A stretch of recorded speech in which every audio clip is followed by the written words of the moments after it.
So glad you are here on Amala with them. Welcome to my channel. Today we are back with another special recipe. Let's make honey garlic chicken. റെസ്റ്റോറൻറ്റിലൊക്കെ കിട്ടുന്ന പോലെ നല്ല tasty ആയിട്ട് നമുക്ക് വീട്ടിലും ഉണ്ടാക്കാം honey garlic chicken. വീഡിയോയിലേക്ക് പോകുന്നതിന് മുമ്പ് നമ്മുടെ വീഡിയോ ആദ്യമായിട്ടാണ് കാണുന്നതെങ്കിൽ വീഡിയോ ഇഷ്ടമായ ലൈക്കും സബ്സ്ക്രൈബും ചെയ്യണേ. ഞാനിവിടെ 250 ഗ്രാം ബോൺലെസ് ചിക്കനാണ് എടുത്തേക്കുന്നത്. മീഡിയം സൈസ് വെളുത്തുള്ളിയുടെ 4 അല്ലി, then small piece of ginger garlic paste ആക്കി നമ്മൾ ചിക്കനിലോട്ട് ഇട്ട് കൊടുത്തു. Then add half tablespoon turmeric powder, 1 tablespoon chili powder, 1 tablespoon pepper powder and 1 tablespoon chicken masala. Then 1 egg നമുക്ക് പൊട്ടിച്ചൊഴിച്ചു കൊടുക്കാം. Then add corn flour, 2 tablespoon corn flour ആണ് നമ്മൾ add ചെയ്യുന്നത്. Salt add ചെയ്യാം. 1 tablespoon സോയാ സോസ് നമുക്കിനി add ചെയ്ത് കൊടുക്കാം. നല്ലതുപോലെ മിക്സ് ചെയ്യുക. അരമണിക്കൂർ ഇനി മാരിനേറ്റ് ചെയ്യാൻ വെക്കാം. ഇനി ഒരു പ്ലേറ്റിലോട്ട് കുറച്ച് കോൺഫ്ലെക്സ് ഇട്ട് കൊടുക്കാം. കോൺഫ്ലെക്സ് എല്ലാം കൈ കൊണ്ട് ജസ്റ്റ് ഒന്ന് പൊടിച്ചെടുക്കാം. കോൺഫ്ലെക്സ് ഒരുപാട് പൊടിഞ്ഞു പോകരുത്, നമുക്ക് ചിക്കനിലൊന്ന് ഡിപ്പ് ചെയ്തെടുക്കാൻ വേണ്ടിയിട്ടാണ്. കോൺഫ്ലെക്സ് ഒക്കെ നമ്മൾ ബ്രേക്ക് ചെയ്തെടുത്തിട്ടുണ്ട്. ദെൻ മാരിനേറ്റ് ചെയ്യാൻ വെച്ച ചിക്കൻ ഇനി കോൺഫ്ലെക്സിൽ ഡിപ്പ് ചെയ്തെടുക്കാം. ഡിപ്പ് ചെയ്തെടുത്ത ചിക്കനെ ഇനി നമുക്ക് ഫ്രൈ ചെയ്തെടുക്കാം. അങ്ങനെ എല്ലാ പീസസും നമ്മൾ ഡിപ്പ് ചെയ്ത് ഫ്രൈ ചെയ്യാൻ വെച്ചിട്ടുണ്ട്. ചിക്കൻ ഇട്ടതിന് ശേഷം 2 മിനിറ്റ് നേരമെങ്കിലും നമ്മൾ ഇളക്കാൻ പാടില്ല. നമ്മളിട്ട മസാലയൊക്കെ ചിക്കനിൽ നിന്ന് പോകാതിരിക്കാൻ വേണ്ടിയിട്ടാണ് 2 മിനിറ്റ് കഴിഞ്ഞിട്ട് ഇളക്കുന്നത്. ലോ ഫ്ലെയിമിൽ വെച്ചാണ് നമ്മൾ ചിക്കൻ ഫ്രൈ ചെയ്തെടുക്കേണ്ടത്. ഏകദേശം ഒരു 5 മിനിറ്റ്സ് മതി ചിക്കൻ്റെ ഒരു സൈഡ് നന്നായിട്ട് ഫ്രൈ ആയി കിട്ടാൻ. Now flip to other side. എല്ലാ പീസസും നമ്മൾ തിരിച്ചിട്ടു. ചിക്കൻ ഫ്രൈ ചെയ്യുമ്പോൾ തൊട്ട് എൻ്റെ വീട്ടിലെ കണ്ടംപൂച്ച എൻ്റെ കൂടെ തന്നെ നിൽപ്പുണ്ട്. ചിക്കൻ ഫ്രൈ ചെയ്യുന്ന മണം വന്നപ്പോൾ തൊട്ട് മോനാണെങ്കിൽ ഇരിക്കപ്പെടുത്തില്ല. ടുംടുമാവയാണെങ്കിൽ അങ്ങോട്ടും ഇങ്ങോട്ടും ഓടുന്നു, തിരിച്ച് ചേറി കയറി വന്ന് നിന്ന് എത്തി നോക്കുന്നു. അങ്ങനെ ചിക്കൻ ഫ്രൈ ആയിട്ടുണ്ട്. ഇനി കോരി മാറ്റാം. എണ്ണയൊക്കെ പോയതിന് ശേഷം ഒരു ബൗളിലോട്ട് നമുക്ക് ട്രാൻസ്ഫർ ചെയ്യാം. Then turn on the stove and place the same pan. Add small piece of butter.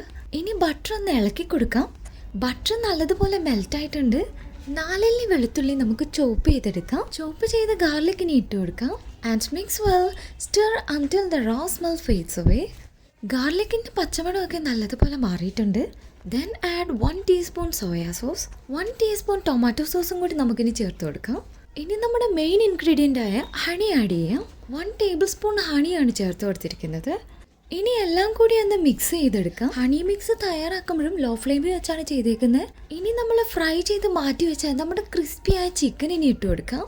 നമ്മുടെ ഹണി നല്ലതുപോലെ മിക്സ് ചെയ്ത് കൊടുക്കുക. Then transfer to the plate. ഒരു കുഞ്ഞി കൈ കുറേ നേരമായിട്ട് ചിക്കന് വേണ്ടി ഇവിടെ കാത്തിരിപ്പുണ്ട്. മോൻ ചിക്കൻ പീസ് കിട്ടിയ സന്തോഷത്തിൽ ചിക്കനും കൊണ്ട് അവിടുന്ന് സ്ഥലം വിട്ടു. ദാ ഇത്രയേ ഉള്ളൂ, നമ്മുടെ ഹണി ഗാർലിക് ചിക്കൻ ഇവിടെ റെഡി ആയിട്ടുണ്ട്. നമ്മുടെ സ്പൈസി ആയിട്ടുള്ള ചിക്കനും ബട്ടറും ഗാർലിക്കും കൂടിയുള്ള flavour, soya sauce, tomato sauce, പിന്നെ നമ്മുടെ മെയിൻ ഇൻഗ്രീഡിയൻ്റ് ആയ ഹണി എല്ലാം കൂടി മിക്സ് ചെയ്ത് എടുക്കുമ്പോൾ ഇറ്റ്സ് സോ യമ്മി. ഞാൻ വീഡിയോ എടുക്കുന്നതുകൊണ്ടാണ് എനിക്ക് കുറച്ച് ടൈം എടുക്കുന്നത്. അല്ലാതെ നമ്മൾ നോർമലായിട്ട് ചെയ്യുകയാണെങ്കിൽ വേഗം എളുപ്പത്തിന് ചെയ്ത് കഴിയും. നെക്സ്റ്റ് ടൈം ചിക്കൻ വാങ്ങുമ്പോൾ ഇതുപോലെ ഒന്ന് ട്രൈ ചെയ്ത് നോക്കുക. വീട്ടിൽ ഉപയോഗിക്കുന്ന ഇൻഗ്രീഡിയൻസ് മാത്രമേ നമ്മൾ യൂസ് ചെയ്തിട്ടുള്ളൂ. കുഞ്ഞു കുട്ടികളൊക്കെ ഉള്ള വീടുകളിലാണെങ്കിലും മെജോറിറ്റി ഹണി കാണും. മയോണൈസ് നമ്മുടെ വീട്ടിൽ തന്നെ ഉണ്ടാക്കിയ ഹെൽത്തി മയോണൈസ് ആണ്. പച്ചമുട്ട കൊണ്ട് ഉണ്ടാക്കിയ മയോണൈസ് അല്ല. ഓയിലും നമ്മൾ ഒട്ടും യൂസ് ചെയ്തിട്ടില്ല. ബോയിൽഡ് എഗ്ഗ് വെച്ചാണ് നമ്മൾ മയോണൈസ് ഉണ്ടാക്കിയേക്കുന്നത്. അതുകൊണ്ട് കുട്ടികൾക്ക് കൊടുക്കുവാണെങ്കിലും പേടിക്കേണ്ട കാര്യമില്ല. ഹെൽത്തി ആയിട്ടുള്ള മയോണൈസ് തന്നെയാണ്. മോൻ ഒരുപാട് ഇഷ്ടപ്പെട്ടു കേട്ടോ. ചിക്കൻ മയോണൈസിൽ ഡിപ്പ് ചെയ്ത് കഴിക്കുന്നുണ്ട്. സന്തോഷം കൊണ്ട് ഇടയ്ക്ക് എന്നെ നോക്കി ചിരിച്ചൊക്കെ കാണിക്കുന്നുണ്ട്. ഇതിന് മുന്നത്തെ വീഡിയോയിൽ നമ്മൾ ബോയിൽഡ് എഗ്ഗ് മയോണൈസ് ചെയ്തിട്ടുണ്ട്. ഇതുവരെ കാണാത്തവരുണ്ടെങ്കിൽ ലിങ്ക് ഞാൻ ഡിസ്ക്രിപ്ഷനിൽ കൊടുത്തിട്ടുണ്ട്. നമ്മുടെ ഈ ചിക്കൻ്റെ സ്പെഷ്യാലിറ്റി എന്ന് പറയുന്നത് സ്വീറ്റ്നെസ്സും സ്പൈസിയും ഒരുപോലെ നിൽക്കും. നമ്മുടെ ഹണി ചിക്കൻ മയോണൈസിൽ ഡിപ്പ് ചെയ്ത് കഴിക്കുമ്പോൾ ഉണ്ടല്ലോ അടിപൊളി ടേസ്റ്റാ. വീണ്ടും വീണ്ടും കഴിക്കാൻ തോന്നും, അത്ര ടേസ്റ്റാ. മസ്റ്റ് ട്രൈ റെസിപ്പിയാണ്. Make it once, for sure you will like it. Trust me guys, it's really tasty. I hope this video is useful. If so, please like, share and subscribe for more easy recipe. Thank you.